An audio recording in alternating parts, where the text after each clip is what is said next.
Après la Banque mondiale, la Banque africaine de développement vient de rendre public en ce début d'année les perspectives économiques 2019 pour l'Afrique.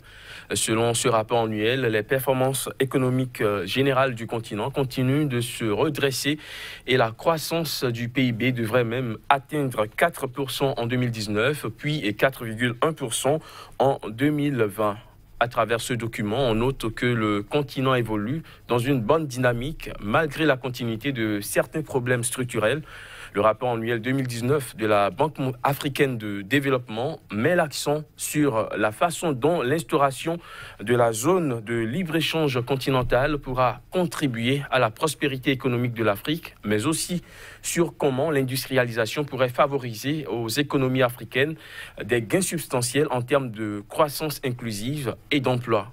Comme les années précédentes, les chiffres de bonne perspective se succèdent, tandis que les institutions internationales font l'éloge de la croissance du continent. Mais au-delà des chiffres, que représente cette croissance économique? De quoi est-elle faite et à qui profite-t-elle? Est-elle faite de données fiables? Mesdames, Messieurs, merci de rester fidèles à nos programmes. La discussion, c'est juste après ceci.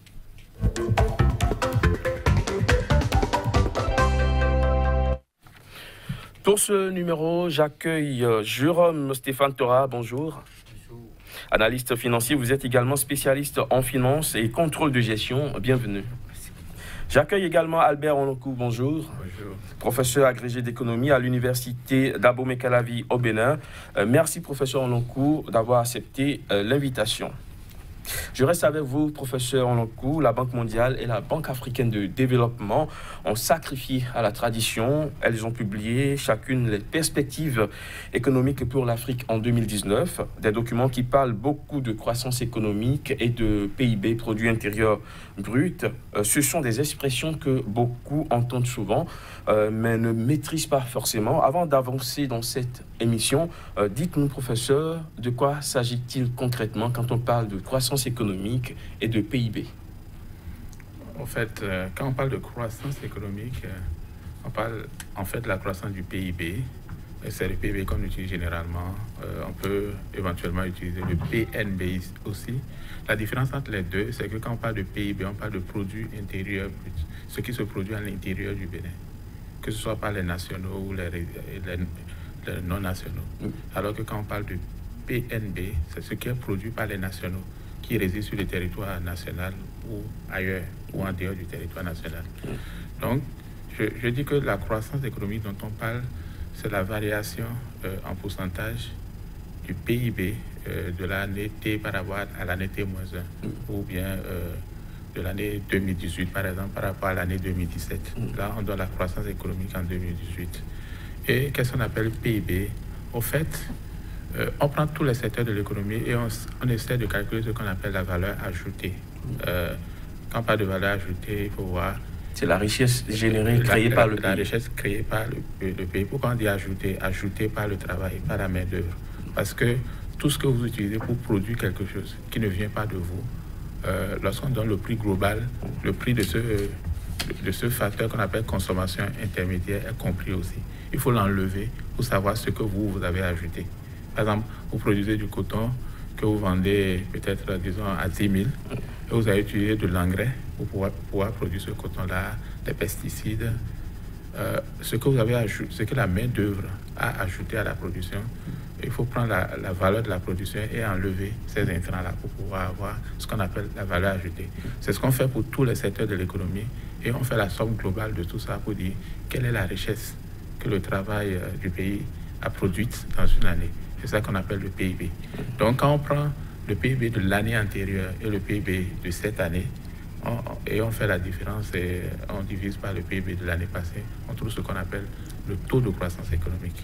Maintenant, pour calculer ce taux, il faut dire qu'on utilise ce qu'on peut appeler les valeurs réelles. Parce qu'il faut tout faire pour que les flux et les prix n'influencent pas la valeur. De telle sorte que ce que vous avez, c'est vraiment la production de la richesse nationale et il n'y a pas l'inflation qui gonfle le taux de croissance. Parce qu'on calcule généralement ce qu'on appelle le taux de croissance réel. Donc, voilà pour le concept de PIB et de croissance économique. Jérôme Stéphane Tora, vous avez suivi le professeur en long cours. Est-ce que vous avez quelque chose à apporter, quelque chose à ajouter? Non, mais le professeur, c'est lui qui nous a enseigné ce qu'il faut entendre par croissance économique et PIB. Donc, Revenu dit qu'on va ajouter quelque chose.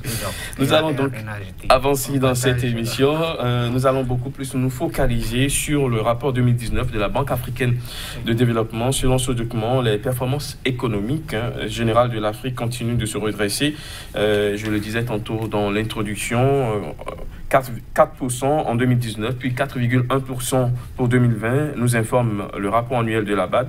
Des chiffres de bonne performance quand même, qu'on annonce chaque année, depuis 2003 je crois, mais qui visiblement n'apportent pas des solutions à l'état de sous-développement des pays du continent.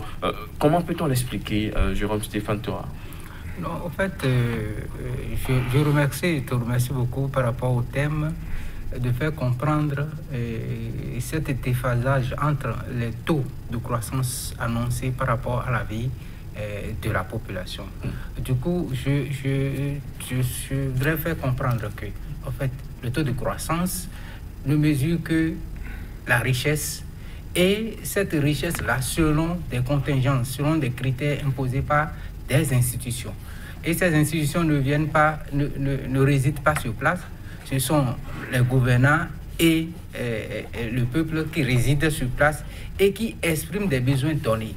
Si ces croissances ne résolvent pas le problème de la pauvreté à l'intérieur du continent, c'est que les critères utilisés pour pouvoir calculer, pour pouvoir faire sortir ces richesses ou faire des prévisions sur ce qui va arriver par rapport à ces richesses-là, et que ces critères-là ne se fondent pas sur le besoin du continent. Du coup, des taux de croissance évolutifs, alors que la pauvreté continue de stagner.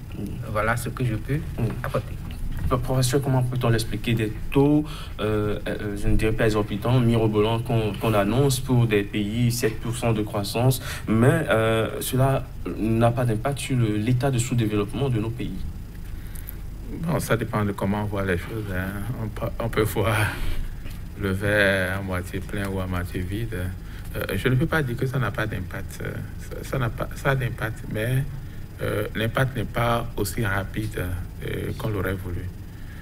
Lorsqu'on parle de taux de croissance, il faut dire qu'on est en train de parler de la croissance de la richesse globale. Quand on dit richesse globale, c'est-à-dire, on prend le Bénin, par exemple, c'est tout ce que les Béninois ont produit. Maintenant, si on dit tout ce que les Béninois ont produit, quand on divise par le nombre de Béninois, on va dire que le Béninois a produit en moyenne ça. Et on dit par rapport à l'année passée, est-ce que ça a augmenté ou pas, que ce soit au niveau global ou bien au niveau individuel quand on prend la moyenne. Mais du fait de dire que tous les Béninois ont produit globalement ça, ça ne veut pas dire que c'est tous les Béninois qui ont eu leur richesse augmentée nécessairement. Il y a des segments de la société qui vont avoir la richesse augmentée. En définissant le PIB tout à l'heure, j'ai dit c'est la somme des valeurs ajoutées. Lorsqu'on enlève les consommations intermédiaires, c'est-à-dire tous les facteurs qui ont participé à la production, mais qui ne viennent pas de la main-d'œuvre, par exemple, et qu'on trouve cette valeur ajoutée-là. Cette valeur ajoutée est distribuée entre ceux qui ont produit, c'est-à-dire à travers les salaires, puis c'est distribué à travers les frais financiers, les taxes, etc. Il va sans dire que c'est quand vous participez à la production et que vous avez un salaire, par exemple, ou bien vous êtes le propriétaire, vous avez une rente, ou bien vous êtes le propriétaire, c'est-à-dire le propriétaire des immobilisations, ou bien propriétaire de l'entreprise pour avoir un profit. C'est en ce temps-là que vous partagez la croissance. Donc, si ce fait que la croissance a lieu dans des secteurs où les gens sont relativement aisés déjà, ceux qui sont dans d'autres secteurs peuvent avoir leur situation empirée et peuvent dire que les autres ne participent pas à la croissance et qu'ils ont des problèmes. Donc, en dehors de ça, quand on a cette valeur ajoutée qui profite directement à ceux qui participent à la production, il y a aussi l'État qui prend une partie qu'on appelle taxe. Et c'est ça que l'État prend maintenant pour distribuer à ceux qui ne participent pas à la production. Donc, quand on a une croissance qui ne profite pas à la population, ça ne veut pas dire nécessairement qu'on n'a pas une croissance. On a cette croissance, mais ceux qui participent à la production ne sont pas... La production n'est pas également répartie. Et en tout cas, il y a une certaine inégalité qui fait que certains en profitent et d'autres n'en profitent pas. Et puis une seconde étape, on peut dire que les taxes que l'État a sur cette production-là, l'État ne les distribue pas suffisamment pour que ceux qui ne participent pas à la production ou bien ceux dont la situation a empiré puissent en profiter. C'est comme ça qu'il faut expliquer ça. Ça ne veut pas dire qu'on n'a pas de croissance et que c'est de faux chiffres. Les chiffres ne sont pas faux, mais c'est le processus de distribution, que ce soit la distribution automatique parce que vous participez à la production ou bien la distribution par la main de l'État. Peut-être que c'est là où il y a de problèmes. Alors, on dit souvent, on entend souvent dire qu'il y a des croissances qui sont susceptibles de créer beaucoup plus d'emplois, mais d'autres non. Là, est-ce qu'il faut retenir que la source et la nature de la croissance est également importante? Exactement. C'est extrêmement important parce que vous pouvez être dans un secteur très capitalistique, c'est-à-dire avec des technologies développées où on n'a pas besoin de beaucoup de main-d'œuvre avant de produire de la valeur. Dans ce cas, ce qui va se passer, ceux qui participent, ils vont en profiter, ils vont s'enrichir, alors que ceux qui ne profitent pas de ce secteur-là vont avoir des problèmes. Et donc, ça veut dire qu'il faut aussi des secteurs qui sont intensifs en main-d'œuvre, de telle sorte que quand on distribue les revenus, après tout le monde puisse en profiter. Dans nos pays, c'est ce qu'on cherche généralement parce que, vous savez, l'emploi, c'est tout. L'emploi vous donne le revenu, l'emploi vous donne la dignité, l'emploi donne la paix sociale, etc. Donc, on veut généralement qu'on ait des secteurs qui utilisent abondamment ce que nous avons en abondance, qui est justement la main-d'œuvre et non le capital. Jérôme Stéphane Thora, peut-on dire qu'il y a différents types de croissance, si je peux m'exprimer ainsi? Je prends acte de ce que le professeur a développé et je dis le taux de croissance tel qu'on a expliqué, ce n'est que la variation positive de la richesse produite d'une période par rapport à une autre. Et cette production de richesse, comme l'a dit le professeur, se fonde sur des aspects. Et ça peut être le capital humain, le capital industriel, et comme les ressources, c'est-à-dire la production généralement agricole chez nous. Et la consistance de ce taux, dépend du capital qui a contribué à cette création de richesse-là. Si c'est les services, c'est-à-dire on vient et que c'est seulement au niveau des services que le truc est développé, ça ne va pas se sentir. Certes, on aura un taux peut-être assez prononcé, mais ça ne va pas se faire sentir sur l'économie, contrairement à ce que la main-d'œuvre. Et le professeur a parlé des secteurs de haute productivité,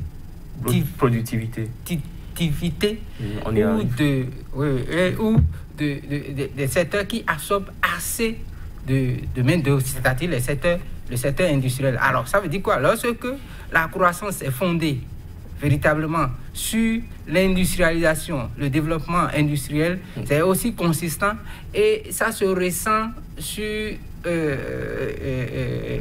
le peuple, disons... le panier de la ménagère, ça va beaucoup plus se ressentir que lorsque on quitte le secteur agricole et puis c'est le service là. Ce n'est pas forcément la même chose.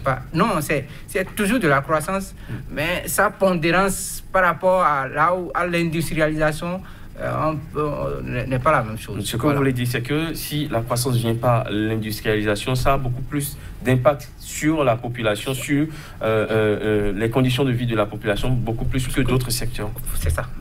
Professeur. Oui, peut-être avant d'arriver sur l'industrialisation, je tenais à faire remarquer aussi que la distribution de la croissance, ça dépend aussi du taux de croissance démographique. si la population croît trop vite, là, ça pose problème. Au Bénin, par exemple, on a un taux de croissance de la population de 3,6%. Vous voyez, si vous avez une croissance de 5%, la richesse par tête ne va pas s'améliorer. Puisque quand la population augmente, quand le dénominateur augmente et puis vous divisez, ça veut dire qu'il n'y aura pas de croissance au niveau individuel. Et ce qui est grave. Dans les pays développés, par exemple, quand vous avez 2% de croissance, les gens sont très contents parce que chez eux, le taux de croissance de la population est pratiquement zéro. C'est-à-dire le nombre de ceux qui meurent est exactement égal au nombre de naissances. Donc, chez eux, ça marche. Alors que chez nous, on a une croissance démographique qui s'accélère même parce qu'on était à 3,2%, maintenant on est à 3,5%. Ça veut dire qu'il faut toujours qu'on ait un taux de croissance très élevé pour que les gens puissent sentir l'effet. Maintenant, cela dit, c'est bon de parler de trois choses. Effectivement, l'industrialisation, le commerce, l'intégration dans les valeurs ajoutées globales. Je crois que c'est des choses qui apportent la croissance. À des moments donnés, on pense que comme nous avons une main-d'œuvre abondante et parfois on a aussi des terres en abondance, qu'il faut qu'on produise des biens qui sont intensifs en surface, surtout en terre. Et que si nous produisons des matières premières, il vaut mieux les exporter et puis importer des matières et des produits manufacturés. Je crois que ce débat, ce paradigme est en train d'être dépassé. Parce que les gens pensent que si vous voulez vous développer assez vite, il faut pouvoir vous approprier la plupart des composants des chaînes de valeur. Nous, par exemple, on produit le coton. La seule industrialisation qu'on a à peu près, c'est le grainage. C'est-à-dire on transforme ça en fibres. Et puis, il y a la graine de coton. On essaie de faire la trituration localement pour fabriquer de l'huile. Mais en dehors de ça, on exporte plus de 90% de la fibre. Et non seulement on exporte ça vers les pays, mais de ces pays-là, comme la Chine par exemple, on importe du tissu. Donc ils prennent notre fibre, ils vont fabriquer des tissus que nous allons importer. Ça veut dire que cette valeur ajoutée est distribuée le long de la chaîne. Parce qu'on doit importer par des bateaux, bien par l'avion, les amateurs, ceux qui ont les compagnies aériennes, ils partagent cette valeur. Et la majeure partie est plus à l'extérieur qu'à l'intérieur. Donc à partir de ce moment, on ne s'approprie pas une bonne partie de ce que nous créons comme la valeur, parce qu'on ne développe pas l'industrie locale.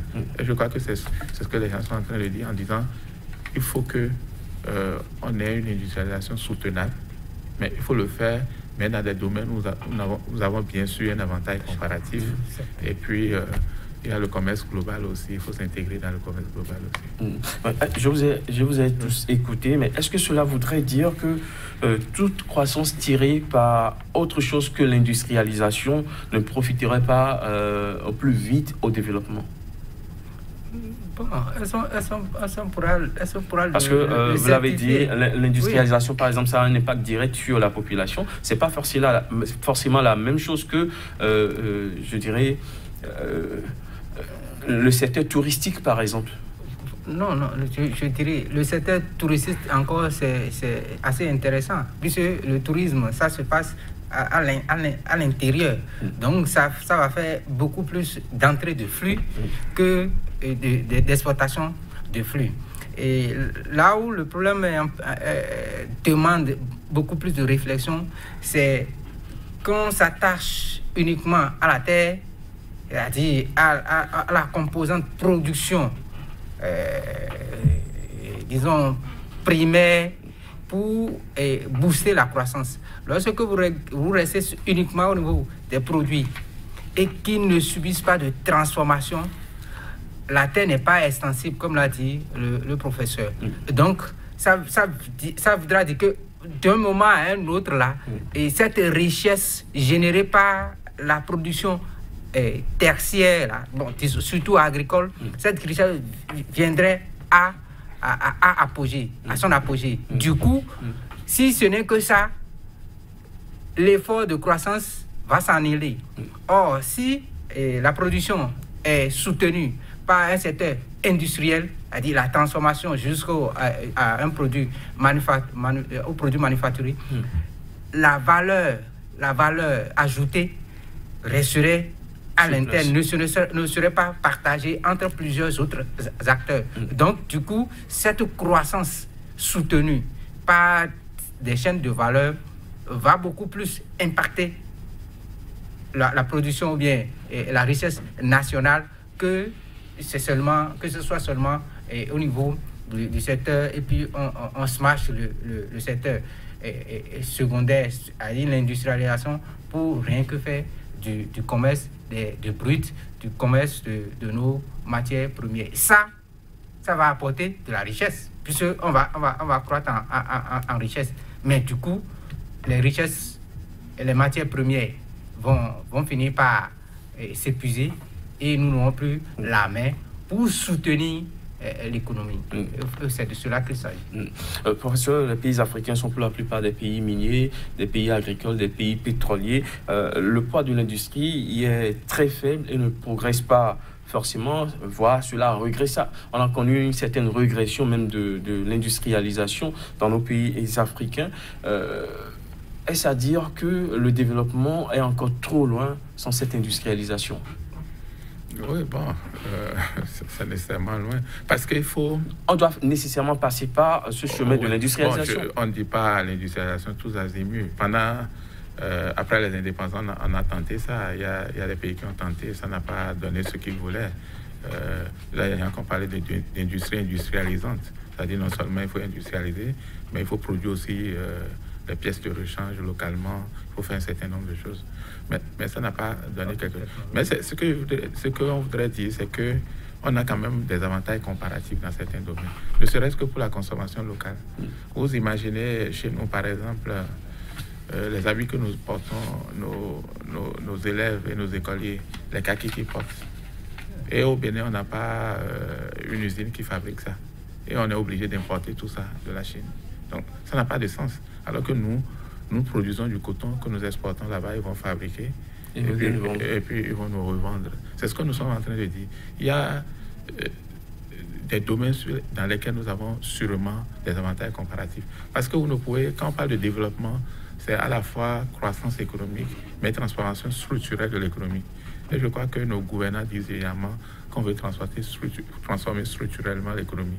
Ça veut dire que passer d'une agriculture et d'une économie primaire vers une économie industrielle ou bien ou le commerce avec le tourisme, tout ce qui est formel autour des échanges.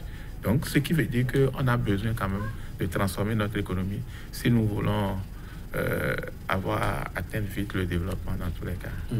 Alors, cette industrialisation, Jérôme Stéphane Tora, comment est-ce qu'il faut y aller au plus vite? Parce qu'on en parle depuis des années, on n'y arrive pas forcément. Faudrait-il penser à une industrialisation régionale finalement? Je donne un exemple, les pays de l'Afrique de l'Ouest décident peut-être dans l'UEMOA, d'avoir des industries et c'est qu'ils mettent leurs forces ensemble pour y aller, par exemple, ou bien les pays de l'Afrique de l'Est. Je me demande s'il faut finalement aller à une industrialisation régionale avant de penser à une industrialisation individuelle des États. En fait, les États se sont industrialisés verticalement. Ça veut dire que les industries qu'ils essaient les investissements qu'ils essaient de mettre dans des industries ne restent que dans leur lopin de terre, disons, sur leur territoire donné. Et du coup, ces industries n'ont pas un avantage par rapport à son installation dans un autre milieu du même continent. Et pour pouvoir accompagner ou bien pour pouvoir amener les chefs d'État, les gouvernants à s'ouvrir à une industrialisation, supposons, régionale, il faut déjà que ces chefs ou bien que ces gouvernants aillent dans la zone ou bien acceptent la zone de libre-échange continentale telle que préconisée. Parce qu'il n'y aurait plus ces frontières physiques, il n'y aurait plus de frontières physiques. Et quand il y a plus de frontières physiques, l'Afrique va se constituer en un gros marché qui, du coup, va profiter à chaque État. Et si chaque État trouve de profit à rester dans cette zone de libre-échange continentale, c'est que ils auront le pouvoir de pouvoir accompagner et investir dans de grosses industries, dans de grosses chaînes de production, quitte à ce que la chaîne reste, je ne sais pas, au Nigeria et produit pour l'ensemble de la zone. Alors que entre-temps, le développement vertical bloquait cette expansion-là, ces possibilités-là. Du coup, des entreprises, des industries qui ont été implantées ont dû fermer à cause du coût ou bien à cause de ce que leur production n'est pas accessible dans la zone. Je crois bien qu'en se donnant la main et créer de grosses structures, de grosses industries qui implantées dans des endroits stratégiques. On parle d'avantages comparatifs. Voilà. Donc, lorsque ces industries vont répondre à ce genre de critères, je crois que l'Afrique aura beaucoup gagné. Professeur Onloku, on a connu les échecs des industries au plan national, au plan local. Est-ce que l'industrie régionale est une solution à apporter? Oui, bon, ce que je voudrais dire, c'est peut-être un gros mot. Sinon, il y a déjà des mécanismes qui permettent de l'avoir. Parce que le TEC, par exemple, le tarif extérieur commun, quand vous avez des produits du cru, quand on est sûr que quelque chose est fabriqué au Nigeria, normalement, ça pouvait entrer librement au Bénin. Donc, il ne devrait pas avoir de problème. Voilà, le ciment de Dangote, par exemple, ça peut rentrer facilement au Bénin. Il y a un certain nombre de choses. Mais au-delà de ça, il y a les partenariats régionaux aussi, où des gens ils vont travailler en commun sur certaines entreprises industrielles ou bien des entreprises de services. Malheureusement, nous sommes plus compétents à faire ça dans le service. Parce que quand vous prenez les banques, par exemple, les banques sont pour la plupart régionales. Ce n'est pas des banques locales en tant que telles. Mais au niveau de l'industrie, nous peinons à avoir ce comportement. Sinon, avec le TEC, de l'UMOA, tout ça, c'est pour pouvoir encourager l'intégration régionale, de telle sorte que le marché est ouvert et que tout le monde puisse avoir accès à n'importe quel marché là où se trouve, tout au moins dans la région. Maintenant, quand les gens l'étendent au continent maintenant, ça veut dire qu'on veut augmenter encore plus le commerce au niveau continental. Parce qu'il ne faut pas oublier qu'à l'intérieur du continent même, le commerce est faible. C'est-à-dire nous commerçons avec l'Europe, le commerce intra-africain. Oui, c'est très faible, ce qui n'est pas normal. Si on veut vraiment s'industrialiser, il faut qu'on puisse consommer localement nos produits. Et si on veut produire des produits manufacturés locaux et vendre par exemple en Europe ou en Asie, les barrières non tarifaires seront tellement élevées qu'on ne pourra rien faire. C'est-à-dire, qu'est-ce qu'on appelle barrières non tarifaires? C'est au niveau de la santé, au niveau de la législation, de qualité, de qualité, etc. Et on va dire, bon, ce que vous produisez là, vous ne pouvez pas importer ça en Europe. Et on sera bloqué.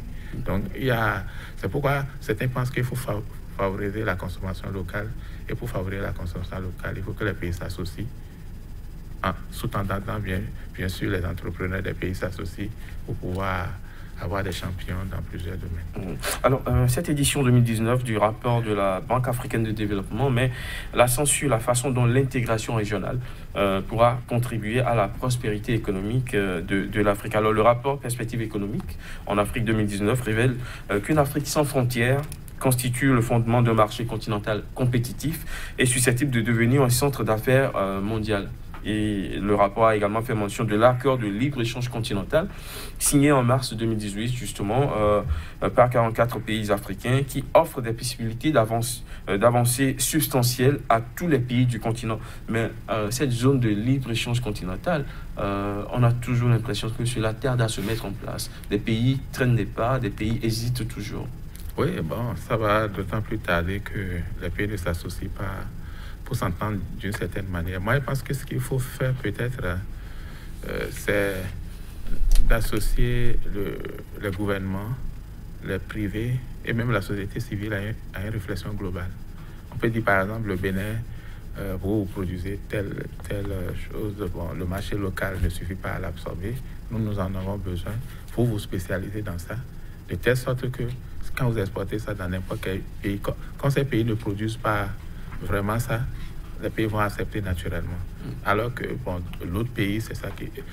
la Côte d'Ivoire, vous êtes spécialisé dans tel produit, on veut bien l'exporter. Ça suppose quoi? Que les pays s'entendent et qu'on ne laisse pas tout au marché. Parce que si on laisse tout au marché, il y a certains pays qui seront dominés et de façon subtile ou bien par instinct de conservation, ils vont toujours tendance à protéger les frontières pour dire qu'il ne faut pas importer tel produit. Mais par contre, s'il y a des ententes entre les pays, on dit que vous faites ça, moi je fais ça, etc., ça pourrait mieux marcher. Jérôme Stéphane Thora, la zone de libre-échange continentale, une source de prospérité économique pour l'Afrique, vous le pensez également? Oui, une source de prospérité économique pour l'Afrique. Il faudrait dire de ce côté-là que les pays africains et leurs dirigeants savent depuis toujours qu'il faudrait qu'ils se mettent ensemble pour créer un gros marché pour le commerce, non seulement entre eux, mais également entre leurs partenaires, puisqu'ils ont souvent des partenaires à l'extérieur. Et depuis les années, je crois, 60 à 70, il y a eu des initiatives. Mais ces initiatives-là, c'est globalement dans le cas de ne pas commercer, de bafouer un peu la prépondérance de la colonisation sur les États. Mais ces expériences n'ont pas abouti. À partir des années 80, il y a eu ce que nous appelons les regroupements régionaux, qui est en cours, heureusement, et qui, le professeur a parlé du tarif extérieur commun. Et ces regroupements régionaux, communautaires, qui permettent à des États peut-être de conclure des accords pour pouvoir faire passer les produits d'un pays vers un autre, avec des difficultés. Prenons le cas du Bénin. C'est difficile, même si nous sommes dans un même espace communautaire, avec l'application du tarif extérieur commun, c'est difficile d'envoyer un produit béninois sur le Nigeria. C'est difficile, parce qu'il y a toujours cette réticence des États à toujours garder un tant soit peu leur autonomie, c'est-à-dire leur prépondérance dans leur zone. Il y a ce protectionnisme qui... Voilà. Et ce sont ces insuffisances, sûrement, qui ont amené les cadres à proposer pour une énième fois encore une autre façon de se mettre ensemble, la zone de libre-échange continentale, dont les négociations se poursuivent, puisque ça là c'est la nouvelle trouvaille de mars 2018, et les États doivent aller de conciliabule en conciliabule, par exemple, fermer les barrières tarifaires et laisser les barrières non tarifaires et donner l'avantage de création de grosses industries, revient à ce que le pays montre ce qu'il a de plus à apporter pour le truc là, la consolidation communautaire. Et si pour cette fois ça ne passe pas, ce serait encore difficile pour chaque État africain dont la balkanisation. Alors, ces regroupements, l'intégration, on le chantait depuis des années. Cette zone de libre-échange continental, il faut le souligner, a été intégrée dans l'agenda 2063 de l'Union africaine depuis plusieurs années. L'Union africaine a 50 ans aujourd'hui. On a attendu 2018 pour parapher le document.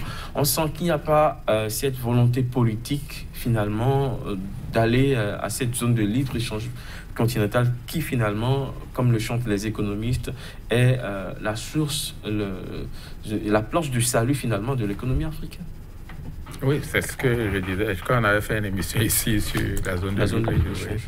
En fait, la déclaration, c'est toujours simple, dire que la parole est facile, donc on peut toujours dire des choses. Mais c'est là qui est difficile. Et je crois que c'est pourquoi il disait tout à l'heure, il ne faut pas tout laisser au marché. C'est-à-dire, on dit, bon, on fait zone de libre-échange, on libère les frontières, et selon la compétence de chaque pays, il produit et puis il peut exporter vers les autres produits. Ça ne va pas marcher. Parce qu'il y a toujours des lobbies intérieurs qui vont être contre pour dire « Ah non, nous autres, nous produisons ça, c'est une compétition déloyale, etc. » Parce que le Bénin, ce n'est pas le Togo, ce n'est pas le Nigeria. Nous sommes à l'intérieur du Bénin. Donc, à partir de ce moment, il faut non seulement utiliser le marché, mais il faut utiliser aussi les tendances et les ententes régionales. Vous dites, vous spécialisez dans ça. Et puis nous sommes prêts à collaborer avec vous. Et pour les entreprises qui vont peut-être produire certains biens, on peut même associer les entrepreneurs des deux pays, de telle sorte que exporter ce produit-là vers l'autre pays, ça ne poserait pas de problème. Mais si on dit laissons tout au marché et que selon que chaque pays est compétitif ou pas, le pays fait ce qu'il veut, ça ne va pas marcher. Ça va marcher. C'est pourquoi je disais tout à l'heure, il faut une entente non seulement entre les gouvernements, mais entre les gouvernements, les secteurs privés et les sociétés civiles des différents pays. Et quand on va faire cela, je pense que ça marchera. Mais si on ne le fait pas et puis on lance tout, on a ouvert les frontières, rien ne marchera. Alors, revenons à ces chiffres de croissance dont on a commencé par parler dès le départ. Il arrive qu'une source qui montre une croissance de plusieurs points de pourcentage pour un pays et qu'une autre source encore indique une croissance différente pour le même pays. Qu'est-ce qui peut expliquer ces différences de chiffres pour le même pays sur la même période, dans un même contexte, en fonction des sources qui livrent ces chiffres de croissance? Non, bon, c'est simple. On a un mal dans nos pays, c'est que le système statistique n'est pas bien développé. Donc, il y a nos instituts de statistiques comme l'INSAE qui va essayer de prendre les données à sa disposition, essayer d'estimer un taux de croissance. Et parfois, on a besoin de ce taux-là pour des politiques, pour dire quel est le secteur qui est en train de croître, dans quel secteur il y a de problèmes. Donc, on est obligé d'anticiper les taux. Et les gens ils utilisent des modèles, les données à leur disposition à un moment donné pour pouvoir anticiper un taux. Mais au fur et à mesure que les activités se déroulent, jusqu'à la fin de l'année, on a une estimation. Et maintenant, dans l'autre année, on essaie de revoir les chiffres et parfois, on dit, bon, on ne peut pas avoir ça et avoir telle croissance. Donc, on revoit les chiffres parfois et on est obligé d'ajuster. Donc, il faut peut-être accuser notre système statistique. Et ça pose énormément de problèmes parce que la manière dont les pays développés ajustent leur économie, nous ne pouvons pas le faire. Parce que pour pouvoir parler de récession, par exemple, il faut que l'activité économique baisse sur ces 3 derniers mois ou ces 6 derniers mois. Or, nous autres, on ne peut pas avoir des données de croissance mensuelle. On ne peut pas l'avoir. Donc, notre économie peut être en train de plomber sans qu'on ne le sache. Vous allez voir des pays qui estiment des taux de croissance de 5%, et puis peut-être après, ils ont finalement un taux de croissance de 1% ou bien même sont dans le négatif. Mais simplement parce que le système statistique n'est pas performant. Alors, je parlais surtout de ces institutions. Oui. Vous verrez le FMI, la Banque mondiale, donner par exemple un taux de croissance de 3,5%, mais vous verrez la BAT donner par exemple un chiffre moins que ça, 2,9%, 3,5%. Pour le même pays, qu'est-ce qu'il explique? C'est-à-dire une fois que le pays lui-même, à partir de son système statistique, a estimé la croissance, les autres qui viennent, bon, ils ont des statisticiens d'un niveau élevé, etc. Ils essaient de voir le comportement global de l'économie pour dire, mais avec ce comportement-là, on peut avoir ce taux de croissance. Et ils essaient d'ajuster comme ils veulent. Donc, ce ne sont pas les mêmes personnes du FMI ou de la Banque mondiale ou bien de la BAD qui ajustent. Donc, chacun avec ses sensibilités, ses modèles, ça peut aboutir à des chiffres différents. Jérôme Stéphane Thora. Mais ça pose énormément de problèmes parce que si on fait cela, par exemple, supposons qu'on dise qu'au Bénin, c'est le tourisme qui tire l'économie et qu'on a une croissance donnée et qu'un autre une autre institution estime après pour dire non, c'est pas le tourisme, c'est autre chose, ça va être compliqué parce que la politique du gouvernement même va poser problème. C'est là où il faut situer un peu le problème. Maintenant, si c'est des erreurs systématiques pour tous les pays et que soit c'est à la baisse, soit c'est à la hausse, ça ne pose pas énormément de problèmes. Mais si au niveau de la structure même de l'économie, on a de mauvaises estimations, ça peut poser des problèmes. Jérôme Stéphane Tora. Par rapport à cette différence d'évaluation du taux, moi je dirais que c'est au niveau des critères. Je dirais que c'est les critères utilisés, simplement. Non seulement nous ne sommes pas statistiquement à jour, la mauvaise gouvernance aidant, mais également l'appréciation de certains facteurs diffère d'une structure ou d'une institution à une autre. Au moment où une institution dit que bon, c'est de l'informel, on peut pas l'apprécier, peut-être que l'autre peut lui attribuer une valeur, d'où cet écart dans le calcul des taux. Mais tout compte fait, on ne saurait, moi je n'aimerais pas qu'on prenne la statistique Banque mondiale, bien groupe de Banque mondiale, qu'on compare aux statistiques des banques africaines et autres institutions, puisque ce ne seront toujours pas les mêmes critères. Il y aura toujours peut-être un critère ou un critère de trop, je ne sais pas. Donc, comparer l'autre institution par rapport à ce que l'autre a évalué n'a pas de sens. On peut prendre la même institution qui peut peut-être, si par rapport au même pays, sur la même période, trouve des taux différents, on pourra dire qu'il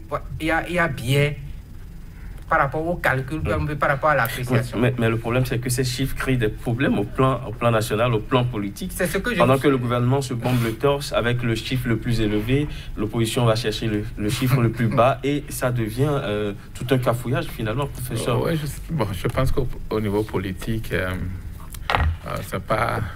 Ce qui pose polémique, ce n'est pas tellement la croissance, c'est peut-être les conditions de vie des citoyens. Maintenant, il s'est fait qu'en économie, vous pouvez avoir une croissance forte et pourtant le niveau général de la population peut ne pas s'améliorer. Le gros problème qui se pose, c'est que si vous voulez rendre la croissance plus inclusive sur le plan économique, sur le plan social, sur le plan spatial et sur le plan institutionnel, vous risquez de sacrifier certains points de croissance. Parce que parfois, il y a des secteurs qui sont en croissance, mais qui ne sont pas les secteurs qui vont réduire la pauvreté. Maintenant, si vous voulez avoir un chiffre de croissance trop élevé, vous pouvez avoir tendance à investir dans ces secteurs-là pour avoir la croissance.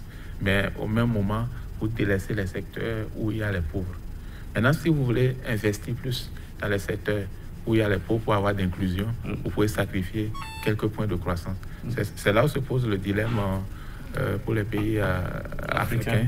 Et dans ce cas, peut-être que si on a... que pour le Bénin peut dire, bon, je préfère avoir 5% de croissance, avoir une croissance inclusive, que d'avoir 7% de croissance et ne pas avoir une croissance inclusive. Nous sommes presque à la fin de cette émission, mais la dernière question, c'est est-ce que ces chiffres de croissance reflètent réellement la vraie réalité, le vrai visage des économies africaines et des économies africaines? Oui, je crois que ça, c'est un gros débat parce que quand on prend le taux de croissance économique, bon, il y a des efforts pour pouvoir rectifier ce taux-là, mais les efforts ne sont pas toujours suffisants. Par exemple, si vous dégradez l'environnement, ça ne se retrouve pas dans le taux de croissance économique, alors que vous êtes en train de détruire l'avenir. S'il y a la pauvreté et que les gens sont dans la précarité et que ça peut entraîner des crises sociales où il y a des conflits, vous n'allez pas observer ça, pas ça dans le taux de croissance, ça pose des problèmes. Donc, il y a beaucoup d'aspects qu'on ne met pas dans le taux de croissance. Par exemple, si vous êtes au village et que vous avez quelqu'un qui vous prépare à la maison, alors, vous ne prenez pas ça dans le taux de croissance. Alors que si vous êtes en ville et que peut-être vous recrutez légalement quelqu'un qui vous sert à la maison, ça va se retrouver dans le taux de croissance. Donc, vous voyez, il y a dans nos pays où les statistiques ne sont pas le système statistique n'est pas très développé. Il y a beaucoup de pans de l'économie que l'on oublie. Mais il vaut mieux faire avec ce qu'on a que de ne rien faire du tout. Merci à vous d'être passé sur le plateau de cette émission. Nous sommes presque à la fin. Je ne peux pas terminer par rapport Non, nous n'avons plus 2 minutes, peut-être 30 secondes. 30 secondes, ok, non, c'est par rapport à ce que le professeur a dit. Oui, Si le taux, très rapidement. Le taux ne pourrait refléter le truc là, la vie de la population africaine, parce que nous ne sommes pas en plein emploi. Nous n'en sommes pas. Et le truc là, l'informalité est assez développée. Par conséquent, on ne peut pas quantifier. On ne peut pas quantifier et mettre ça dans les critères d'évaluation de la croissance, ces informalités-là. Et nous sommes tous d'accord que le système informel est assez développé et ça produit beaucoup, alors que ce système-là n'est pas incorporé à l'évaluation ce qui fait que les croissances annoncées ne reflètent pas forcément le vrai visage des économies de nos pays. Merci à vous d'être passé sur le plateau de cette émission. Jérôme Stéphane Tora, analyste financier et spécialiste en finance et contrôle de gestion. Albert Hononcourt, professeur agrégé d'économie à l'université d'Abomey-Calavi au Bénin.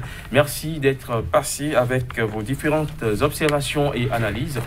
Mesdames, Messieurs, ce sera tout pour aujourd'hui. Cette émission est à présent terminée. Prochain rendez-vous dans une semaine, même heure, même fréquence. Surtout, restez avec nous. L'information revient sur SICA.